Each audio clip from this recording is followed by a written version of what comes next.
Sikaso aleni kai ye ewal karamuko uluka grefu bana bankas dugu jugoro mugo do chile no o sababu la mo kele bonela anina mopti dugu fla willa ye kwana la ka sababu ke jiche ya hujuwe kuno arabado octobre kalo kleduru accident no kela zandigila aleni kasera chelala o sababu ya la makele bonela anina ambalmo amina ni kibaroni wala walawe oga bidon kibaru kwana la kawla duna ka fo sikaso aleni kai ye ekol karamuko ulu kon be gerevumna o bana kaw hagila jigin ka fo sikaso aleni kai ye ekol karamuko ulu kon be barabla do kon damine ka keni ekol tayere octobre kalo klesaba kaw hagila jigi ka fo sikaso ye ekol karamuko ulu kon kunga barabla o kon kunkunte doere ko ulu ka septembre sarawari ko o masara ngakay kaw fe ulu ka gerevu o kunte doere ko kieba o directeur d'académie d'enseignement ko fo o kata o mata mu kele école karamo ulu ko ni fene farana nyonka ni ka barabla ke kawla nuna ka fo ambe wati mne iko sitano sikaso ye école karamo ulu ko ni ka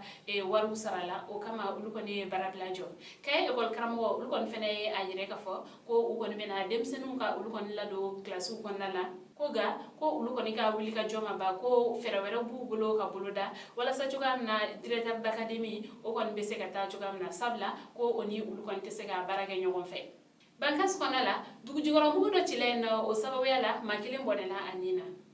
kawla duna ga fo tenendo octobre kalo kle saba bankas dugu do konala kerengere ne ala jela sagu dugu jigoro mu do konin chilen o sababu yala makile o bonela anina wa mafla ulu era kon fene jogina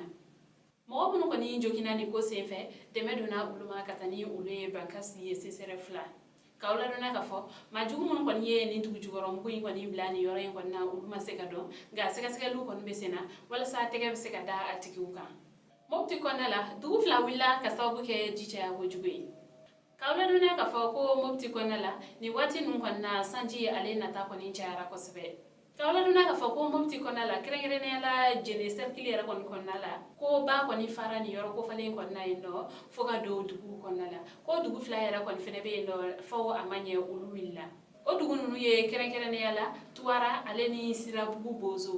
ko ba ko ni fara foga jigi ni dugu nunu konala so ba kele nyogona ko o konne bina o kera sababu ni dugu flan nunu bela jele mo ko bora ni kata o kalfa do yoro wero la kawla dona ka fo ko ni mamu ko ni bole flene ni kata o ski yoro were ko ko ni hagaya beta mo bata aleni kola wa o yara kon fene ko fe ko ji ale kon tarani ni dugu nunu bagan chamae aleni o bolo la fe nyumo fene o mu konala ni dugu nyama nunu ko ni ulu ko ne wele bla mali jamana nyamo ma ko ko ni ka fereke kata de medu ulu ka dugu duma ko sabla ko dugu den nunu ko ni tara o sigi yoro mun na ka jaya ko kene jelan bulu ni do ko fus konte ubule no ko wa ko ka bela jelen kon na dunia ko fen bela jelen kon de mogobe ni manuna ni yoro nunna yino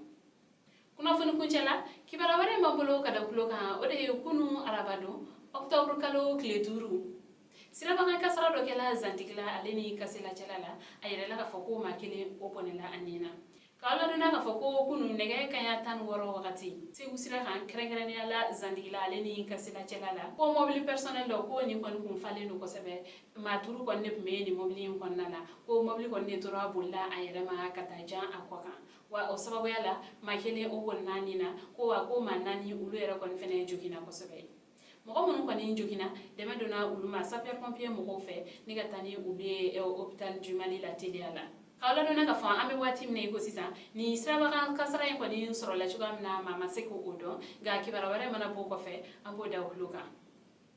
ambal ma ni kibara ne ma huluka da huluka ani che aka kuloma jola o kan be anyona ware